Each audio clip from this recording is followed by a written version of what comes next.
creative process for me, I mean, I find myself in it all the time, as you heard from my intro, thank you so much, I basically solve problems with actors on stage. And that's what I do and what I've been interested in doing since pretty early on.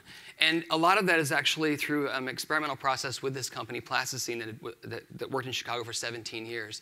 And that was an idea of mine that turned into a way of looking at how the body works in space. And so while this may not apply maybe to sort of the technological place where we are, it really does apply to what happens in human beings and how I'm going to try and show you how the idea of impulse, which could have been one of the words that we had up on that video presentation about an idea, what an impulse is, what a physical impulse is, and how we can take that and shape that. So the best way to do this was not to sit here and talk to you about it or give you some kind of lecture, but was actually to invite some artists here to help me. And we'll actually build something right now in 14 minutes for you to see. How does that sound? Interesting? Okay. So I'm going to be working with them I'm going to talk a little bit about the law of physical actions, which is an idea from Konstantin Stanislavski, who is a very well-known, anybody who's had an acting class has had to deal with this Russian man's thinking. And basically, I'll also talk about how that outside-in process works in terms of shaping what they're going to do. So without further ado, this is Lauren Pizzi. She's a professional actress. And this is Sean Paris, who's a professional actor in Chicago. I would list their credits and where they're going to be, but you'll see them around stages quite a bit in Chicago.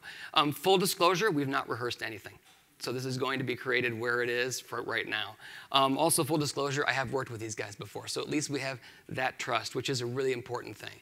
So what we're going to do, working from inside and outside, we know each other well enough to do that, and it would obviously take time to build that kind of trust so you can begin to play, which is what today is going to be about. I'm going to move her a little bit with the chair so you can be better light. And then put Lauren right there. Sean, if you just stand right where you are right there. The first thing we look at is I'm just going to ask these guys to just sit there and stand there.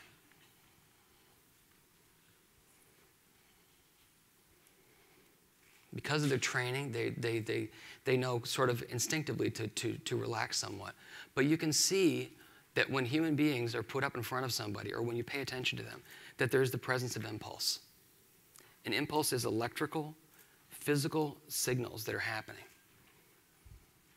They're muscular. They're things that happen in the way he's standing. His weight is not the same. It's moving as he moves. And these little sort of motions that happen, that come out naturally from what we're doing, are what you shape something from. You can maybe see, if you look very detailed, you can see that her breath coming and going. You can see what she might see or what she's listening to. As they're present here with their senses, their body has naturally physical reactions. And as those reactions happen, we can somehow draw conclusions about what they may think or what they may want. There's a thinker, Etienne de Creux. He's actually he's the father of modern mime, which I know is kind of funny because everyone thinks of mimes as something you don't want to see or ever do. But corporal mime is a really interesting idea about looking at how gesture works in theater, and also it goes beyond theater. It goes to other things. It could go to advertising, anything. What we do with our bodies, where our bodies are in space, has a lot to do with what's communicated and what's happening, even in personal relationships. But his idea was that the body is the glove and the fingers are the thoughts. What that means is as we see the body change, we wonder and project ourselves into what must they be thinking? What must they be feeling? So here's where idea in theater terms and where I'm headed in the work that I've done is different than idea mental, deductive, or inductive idea. To me, an idea, it has to exist actually in space. It is an idea taken into material, which is these guys, and taken into space and time, because those are the things that I have to work with all the time in my work. What's happening in space over time? What are the actions? And therefore, what meaning might be happening, whether it's very abstract, which is what a lot of my work has been, or very concrete, like the play you'd see on Broadway, you would understand. We've worked very carefully so that you understand, not finally, but closer to what must be wanted or what the actors are thinking in the moment. We're working without a script. That's something that I do quite a bit, which is try and work physically, as you can see, rather than working from a script. Normally, you'd read a play and say, hey, let's figure that out. I work a different way. It's sort of like sculpting from the material to a sculpture, rather than planning a sculpture and then buying the material to make it. A much more intuitive way to things. And that's what impulse is for me. It's looking at how the idea, there's one. Do you see it? You're still watching her? Right? How the idea, you see her, right? Reacting? Oh, see Sean, right? It's there. All of these are ideas, and the great thing about them is 80% of them are subconscious. They're not even in control of them. And that's something that as a theater artist we want to do. You don't want to show an entirely conscious presentation. It will actually not look natural. Actors can tell you that 80% don't know what the hell they just did in front of you. And the reason is because in the natural state, we don't know. So to be natural, we'd have to make sure that only 20% of it is conscious. That's a rough estimate. Obviously, it changes and flexes. So I'm going to look at these guys and see how we can do a little bit of outside in. And I'm going to start with Sean.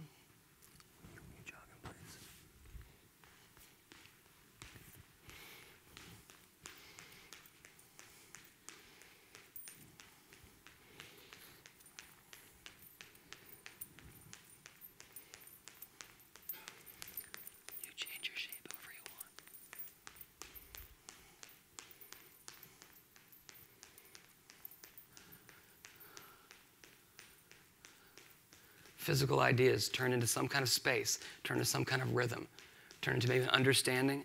We picture these two people in different spaces, but they compose together what they're doing. And Lauren, you can follow wherever you want to go next. So first, I worked from the law of physical actions from the outside in. I proposed something to them. I said, Sean, run in place. Sean is running in place, but as an actor, he's thinking about the inside out. He's thinking about, why am I running? What am I running towards? Because he knows that someone doesn't just run. They run for a reason. He can also feel in his body that things are changing, his breath. Lauren, I worked from the inside out. I said, do what you feel like you want to do next. And again, Lauren, do what you feel like you want to do next.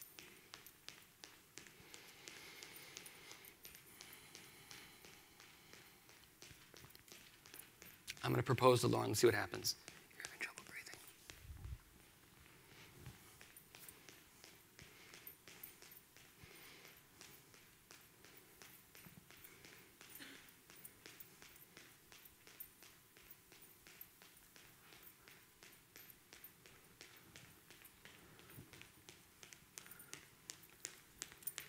Change your shape to the floor. The law of physical actions is this. I want something, therefore I do. There is an equal and opposite relationship to that if I'm doing something, that must mean I want something.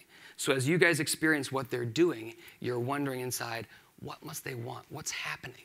What is the event that a body would be shaped like this? What is the event leading him? And even, what are their sensory experiences? Because actors work from sensory experiences. They work from what they're sensing, where she's feeling her body, what she hears. And that's the difference of a normal person walking around their life. They have sensory experiences all the time. But actors use imaginary ones. A what if. What if I heard this? What if I sensed that? What would happen to my body and where would it be? So the law of physical actions is something we're working here. The outside in is I tell them to do something and they figure out maybe what they want. The other way, the inside-out way, is what do you want, and therefore what would you do?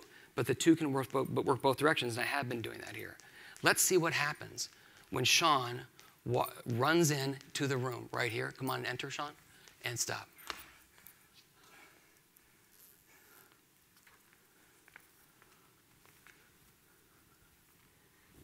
I don't want them to use words yet. I want them to figure out what has happened. They don't know. They're just improvising right now. And what's happened here is shared impulses come together.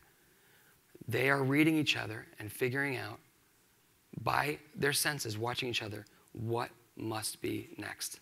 What's next? What's next? What's next? What's next?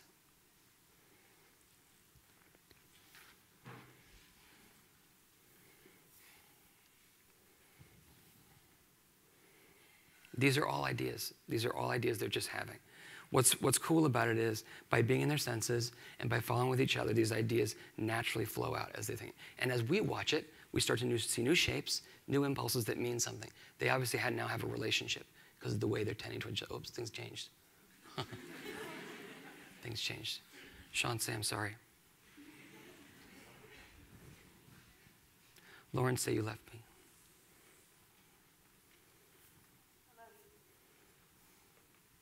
But don't leave me like that. Don't leave me like that. I'm sorry, Sean. I'm sorry. Say it again, Sean. I'm sorry.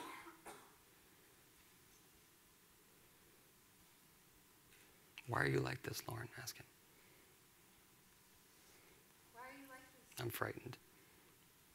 I'm frightened. I know, Sean, I know. I know.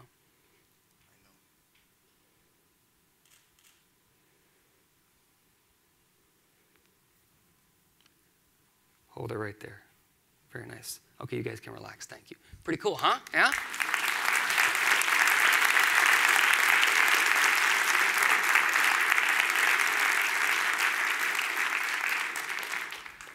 Pretty cool. Isn't that neat? I mean, it's pretty amazing. That's what I watch all day long in rehearsals. I watch people pretending there's someone else, somewhere else, doing something else. And for some reason, it becomes interesting. Shaping something like that, once we shape something like that, we could obviously come back and look at it again. Just like riffing, just like playing together. It's the same thing as jazz. They're two musicians. They have the instruments. And what they do is play together in space to figure it out, along with quite a bit of training. So things like focus and their level of sensation is elevated, and their level of physical expressivity is elevated. But we could obviously go back and play that again. And every time we play it again, there is something new. And I know you've heard this before, and we all know, those who are musicians or others, that the great thing about the creative process, for what that is it goes on in performance as well. And I've always said to people that performance is the residue of rehearsal. In other words, what we do in the room and the spirit with which we do it ending up in whatever it is. And even chefs know that, you know. How a dish came together is how it feels and how it tastes. So that's something as a director I work with a lot, is making sure that the quality of the kind of space, even the way I treated these guys and the way I prompted them, they understood that it was a bit of a dramatic moment, right? Between the two people just from that. And in a way, they gave me back through what they were doing with their bodies, what I thought was happening next. From the outside, I told them what to say, but they performed it from the inside. I think you saw that. In other words, although I told them what to say, I told them the fact. They had to figure out in space what the actual meaning was, And that's what directors do. Often people think a director tells people what to do. We don't. We help shape. We stay on the outside as a resource and a guide to say that's what's being communicated. That's what we see is happening. So this is a chance for me to just sort of, bring to you guys the idea of ideas, not as a mental idea or even a commercial idea, really, but an idea as a physical impulse, something that happens inside of somebody, something you can follow through. And I think through collaboration like this, we can build all kinds of really interesting things. And the collaboration is literally allowing each other's ideas, taking suggestions, taking proposals, justifying those proposals, and turning them into something and building something from that. And never really asking the terrible question, which is, why are you doing it? Because I tend to believe that the most political act about art is that you're making it at all, it's already political. That you are making it at all for any reason, for the reason to enjoy something, the reason to have a poetic experience. That is a rarity sometimes in life. And it's something that I think that if we can capture a poetic experience, it's worth it to have poetic experience. Thank you so much. I'm all done.